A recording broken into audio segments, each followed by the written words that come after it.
500යි 5500යි 5500යි 5500යි 5500යි.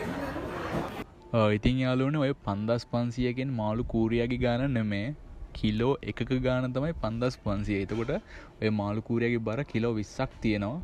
මේක තමයි මුහුදේ ඉන්න ගණන් වැඩිම රත්තරන්ම මාළුව කියලා කියන්නේ මේකට තමයි. මේ තමයි කූරල් මාළුවා. එතකොට කූරල්ලා කියලා තමයි කියන්නේ මේ මාළුවා ගොඩක්ම අහුවෙන්නේ වාරකම් කාලෙට. දැන් වාරකම් පටන් ගන්න හින්දා මේ මාළු ටික ටික අහුවෙනවා.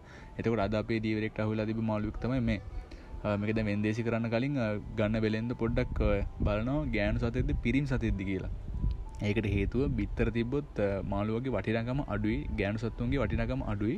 පිරිමි මාළුන්ගේ තමයි වටිනාකම වැඩි. වෙන්දේසි කරුවෝ පොඩ්ඩක් බලනවා බිත්තර මාළුවගේ බිත්තර එහෙම තියනවාද කියලා ඇඟිල්ල පොඩ්ඩක් ඇතුළට දාලා එහෙම බලනවා. මේක තමයි රත්තරන්ම මාළුවා. මේ මාළුවා අහු වුණා කියන්නේ සතියේ